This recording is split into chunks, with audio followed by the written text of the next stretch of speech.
How you going, Duckman? Here today. We're out at McQuaid Park at Hawkesbury Valley's home of rugby. So with Murray Rollsy, assistant coach of first grade, and Kas Kafoa, the superstar coach, and been around the club for a long time and in the district. So welcome, boys. It's nice to have you here today. Thanks, Duckman. Thank you, mate. Yeah, good to see you. Good to see you again. So there's been a big change. When I come across and I was coaching last year, we come across on the back of what I don't think Hawkesbury is in turmoil at all, but it was just tough times, and last year was a good changing time and got some good results and big improvement on the last couple of years. So I imagine you are hoping to see some more improvement across the board at the moment into the new 2021 season.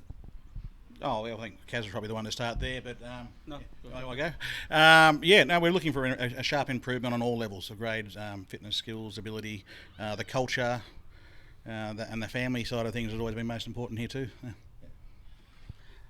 100%. The difference I think that we've looked at making this year is just changing personalities, really, in compared to last year. Things are looking good in that sense. So unfortunately, we've had the bad weather. Lost a few, 3 weeks roughly on that preparation. So it hasn't been easy, but we'll push on. We'll push on with that. Yeah, so the floods come and went, and the floods were pretty bad, and as you told me just before, like it's still affecting you down the field. So you haven't had use of Darubin Oval. Does that mean you're training up at McQuaid Park at the moment? No, actually the field has still been closed, and it closed until they be open from then. So Darubin, unfortunately, is going to be out for a little while yet, but we move on. It's a resilient sort of area around here. So. And Kaz is doing his best to put together the program for the boys to keep them fit. So. Are you taking up any water polo training or anything like that, Kaz, or rowing or anything to fill in the gaps? I think we were looking at getting our canoes out and start rowing to see where it will take us. It might end up in Papua New Guinea or something. But take on the head of the river.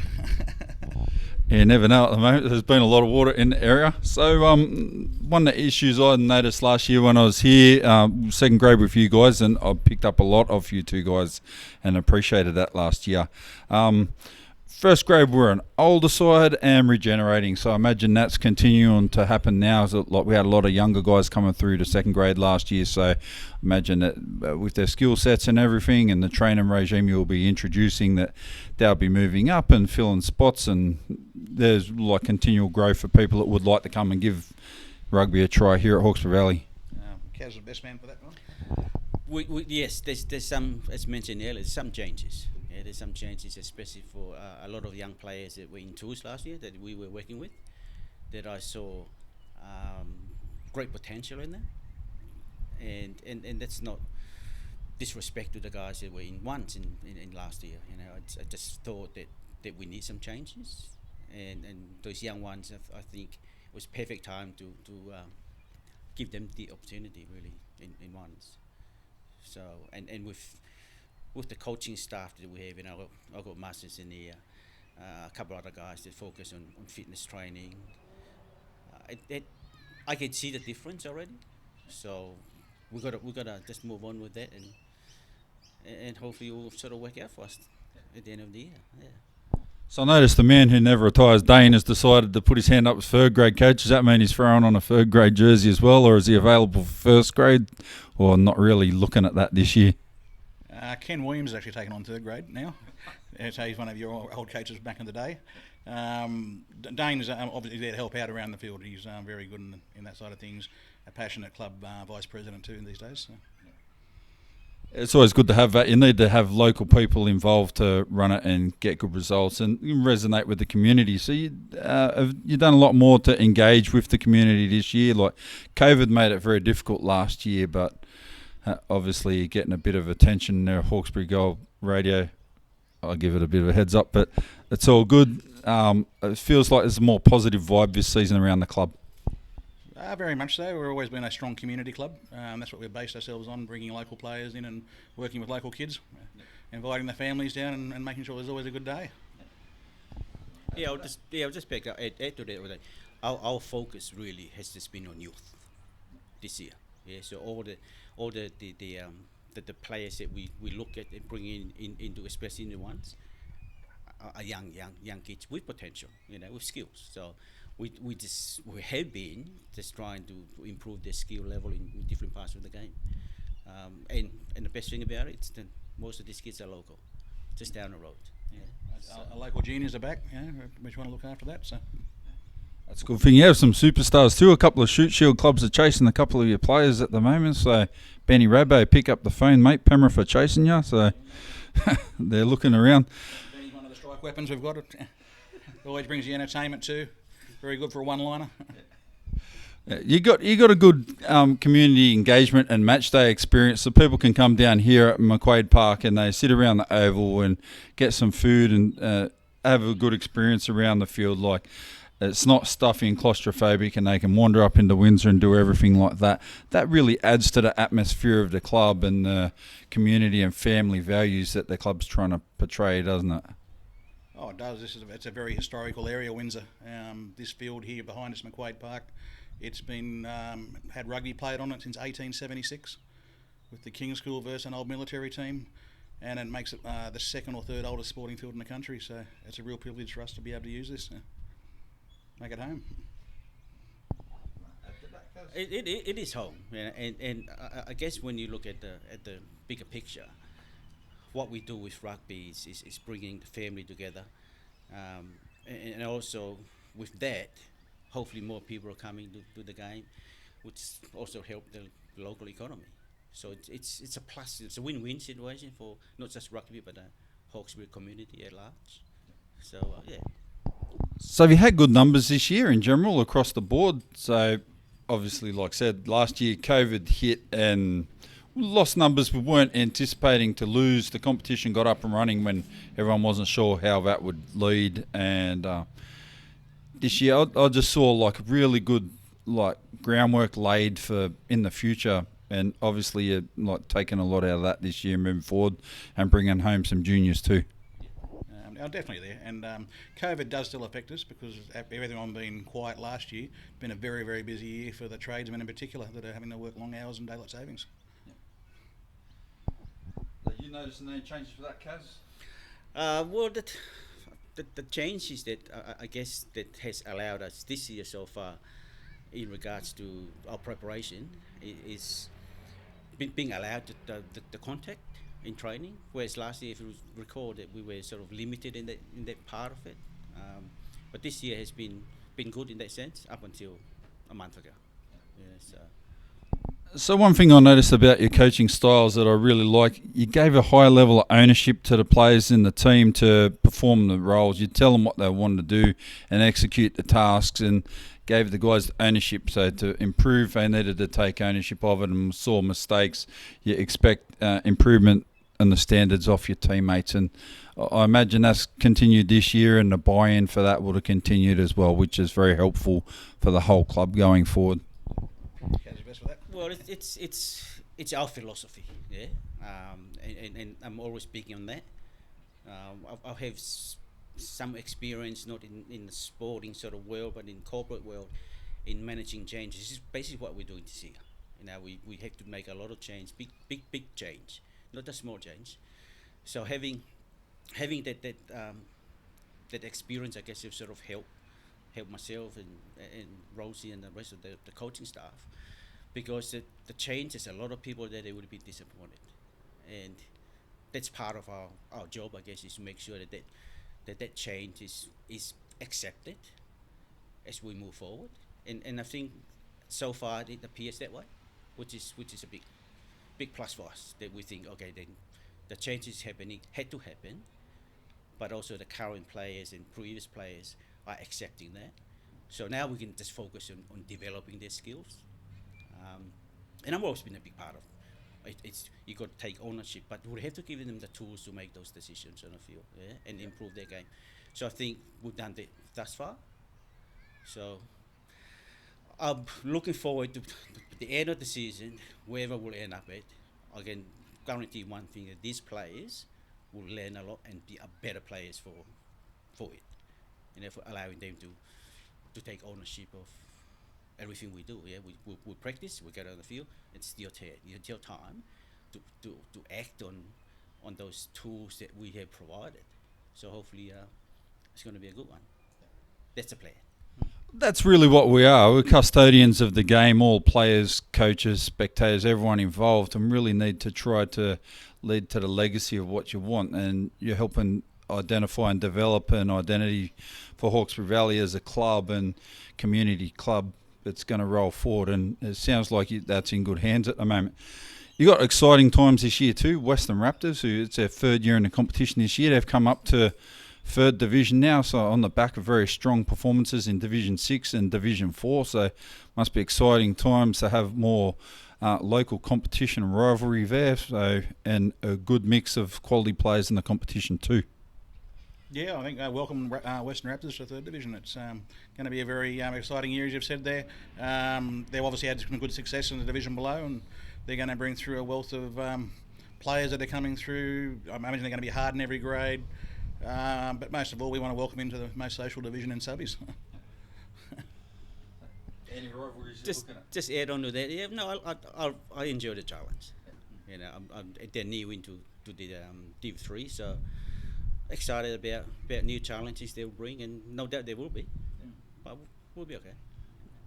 The increased competition is good because it increases the strength of the competition as a whole. Everyone has to raise the bar and their standards. So, in having the pleasure of coaching last year, then getting an opportunity to do the Clutch TV commentary and that as well, got to see the standard of subbies rugby, despite all the other turmoil, the higher levels of rugby, it's going along really well. It's just humming along and not getting much media attention, but subbies is in a good place at the moment moving forward, and it seems to be keep on kicking on stronger, and that's good for the whole of everybody so involved in rugby at the moment.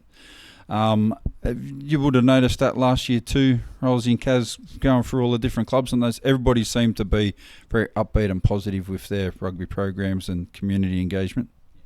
Yeah, particularly clubs like Bryce. Well, happy to see them back last year. Johnny Slender did a great job down there. I've heard they've got Huey Carpenter on the coaching board there, so we can't wait to have Hugh back at the bowling club here, because he turned up to help us out with a training session 20 years ago, and it was a very long night for Hugh, so we're going to welcome him back with the same sort of applause. Sydney Harlequins have given us the honour of inviting them down there for the Ladies' Day, so our ladies will hopefully travel down there too. And then we've got all the rivalry from Beecroft that's been going for many years, from our juniors right through. Blacktown and the Raptors are going to be obviously very tough. We've got the local university out here that always turns up for us. Kas, you want to add some more to that? No, I think that's pretty much covered it. Old Ignatians go well. Yeah. I think in the last 3 or 4 years, from looking from the outside in, that subby rugby has struggled to a large extent. We were losing a lot of players to other things, other sports. But in the last, coming back into helping you guys last year, I noticed there's a change, there's a shift in there.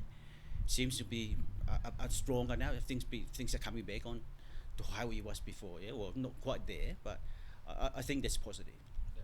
I think that's positive. I know you put on a good day too, so and I got to check out a Raptors Open Day at the start of the year, and seriously, they were at the stage they were looking at getting an excavator, dig a hole, like put not just a pig in, like half a farm. So they were big on the feed. So that is going to be a really good community day down here when you got them. When you're just looking at round 4 or something like that, is it? Yeah. Round 4.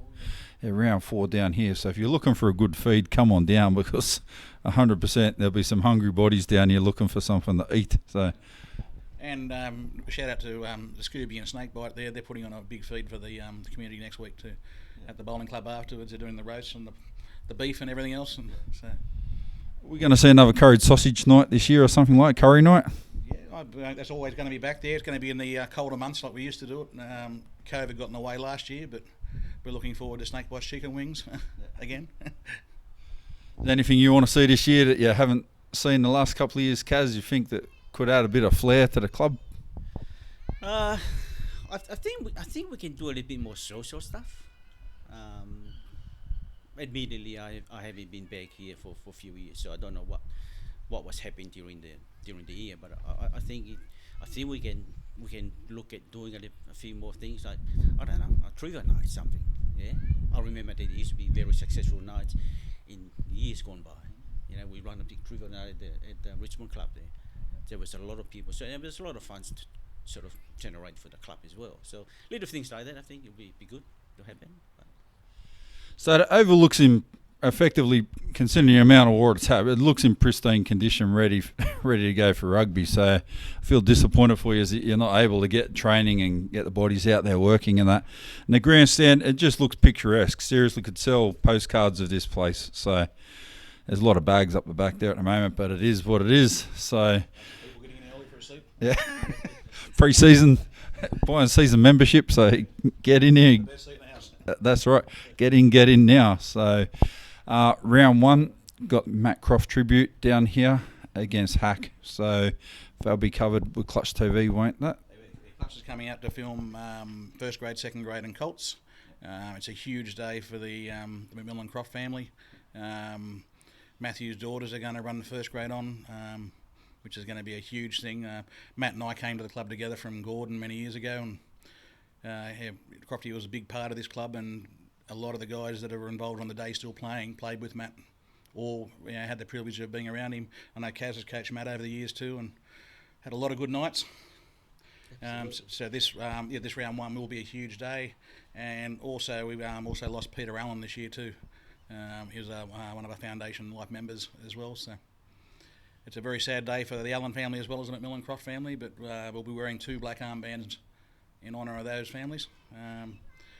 And it'll be a bit of fun. There'll be some music playing through the day. A lot of old boys are coming with their families from across the state and hopefully interstate, if Queensland allows it. So yeah, that's a big. I only had a little bit of experience with Matt Croft because he was up playing first grade most of the time, and I was kicking him down in the lower grades and really enjoying the social aspect of rugby. But I had a lot of time playing with Peter Allen, and is a good person to learn off. Is a good older leader in the forwards, and yeah, it's a big loss to have guys like that gone from the club, and it's good to see the clubs acknowledging their contribution and accepting their family and welcome them still into the community and the club as it is. Yeah. So when those young girls and Matthews run that first grade team onto the field, we're expecting quite a big applause from the people in the tunnel. It's going to be a big day, a very emotional day for the family and also everyone involved. But I'd like to thank everyone in advance for turning up on that day. Getting behind it. I know Kaz might want to add a bit to this too. I think Rose has covered pretty much everything about those two guys, yeah, and their families, and I guess it's sad in a sense that we lost 2 guys like pretty much close together, that big part of this club. Unfortunately, the man above there sort of doesn't care who it is. But most people were saying sometimes like, they only take the good ones, yeah, and then they think, okay, then, well, those 2 obviously are good people that the man above decided, no, we'll take you to, yeah, and leave bad people like Rosie and me back here That's right. to do that, to continue doing what we do with Valley Rugby. So it's been intriguing and interesting so far, and really getting a good insight to the season ahead and everything you've got. I want to thank you for your time. If you've got anything you guys would like to sign off with heading into round one for the season, because kick off on the 17th, isn't it, of April? The 10th of April. 10th of April is round one. Yep. 3:15. Kaz, we'll let you start on that one. I can go. I can finish that one off. No, we're just looking forward to a good season all round from all the grades and all the community involved. It's going to be a big year. We're coming out of COVID. We're coming out of the floods. We're coming out of the drought. We've got guys playing for us next Saturday that were involved with the bushfires and put their lives on the line as well. So it's a community feel for the club. It's a club that everyone chips in for. No one's paid to do it. Everyone does it for the passion and the love. Yeah. Want to add anything, Kaz? No, it's all good. Looking forward to the season. That's good. If you're still looking to play rugby, you haven't made up your mind, and the club's still looking for players for every grade, so you're not disclosed because you haven't been down so far. Training Tuesday and Thursday nights, where is that at the moment? Temporarily at McQuaid Park. So temporarily at McQuaid Park. They'll get back to Darubbin sooner or later through the season, so 6:30 till 8. They get there early. Just tell them the Duckman sent you, and you'll be more than welcome here. It's a good club to be involved with, and you'll have a good experience. So thanks a lot, Rollsy and Kaz. One final word. If you mention Duckman TV next Saturday, you get free admission. That's a big thrill. I might even sign your shirt for you or your back, or who knows what later in the night. Thanks a lot for your time again, guys. I really appreciate it today.